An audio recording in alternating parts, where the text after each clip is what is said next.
Hi everybody, it's Julie. Welcome to Hello Monday. Today I'm going to be making a Thanksgiving dinner invitation, and I'm going to be creating kind of a faux watercolor effect with these leaves from a great set called Autumn Acorns.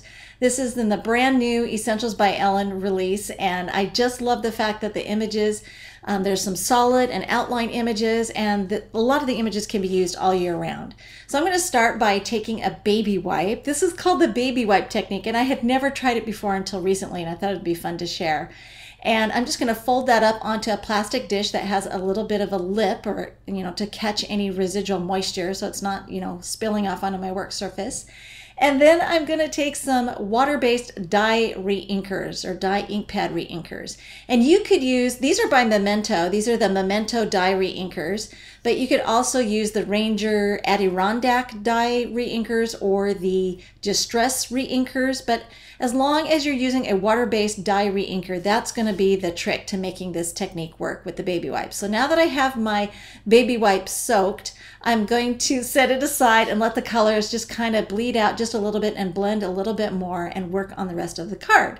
So I'm going to take the place setting from this image or from this stamp set and go ahead and ink it up with some archival black, and also take the Please Join Us and stamp that alongside it. And this is just going to kind of help guide me as I start stamping the rest of this panel. And I've taken the large solid oak leaf from the set, and I'm just pressing it against my rainbow color or multicolored ink pad.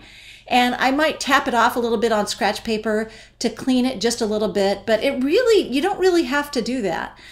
It's interesting to see how the baby wipe kind of dilutes the colors of the ink just a little bit. It could be more vibrant depending on how much re-inker, but I just used a couple drops, and I just spread those drops everywhere, but you could certainly try to intensify that if you wanted to. And I'm just adding more leaves and stamping very randomly and using the rest of the place setting and the Please Join Us as kind of a guide for where everything's going to get positioned. And so now I've got the tiny little, this is a trio of like berries, and these are the filler for the little berry sprig in the set, but I'm just using them to create little speckles. And then I'm going to slice up my beautiful panel. And don't worry, I'm not throwing any of it away. I'm actually going to use all of it, but I'm going to take a base card. This is Nina Solar White, and I had actually stamped on the quarter sheet. That was Marshmallow by Card Shop for Basil.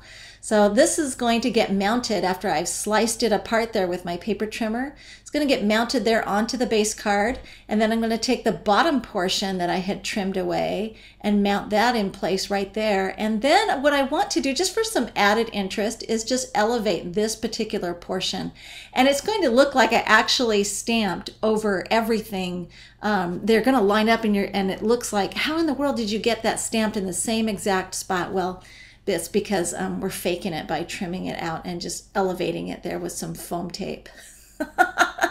So I had some scraps of gold foil cardstock laying around, and one strip was just enough to accent where I wanted. So I'm just gonna, I hate to waste any scraps. You're like me, right? You're saving all your scraps because goodness knows, you could use that little piece. So I put some tape runner there on the back of that, and then I'll line the other one up there along the top, and then the raw edges are going to get concealed by the panel that gets popped up. So I'll just remove the liner papers from the foam tape there and get that mounted into position. And then once I'm sure that it's all nice and straight, I can kind of push down firmly, and then I'm just going to trim off these excess pieces of the gold foil cardstock and then remove the liner papers from the rest of that little panel there. Just flip it around and get in there with my tweezers. That's why I love my tweezers so much, because there's no way I could get those off with my fingers. And there you go, the card is finished. And I think it's a really beautiful faux watercolor effect. Didn't even have to use watercolor paper to get this beautiful variegation of color. Thanks for watching.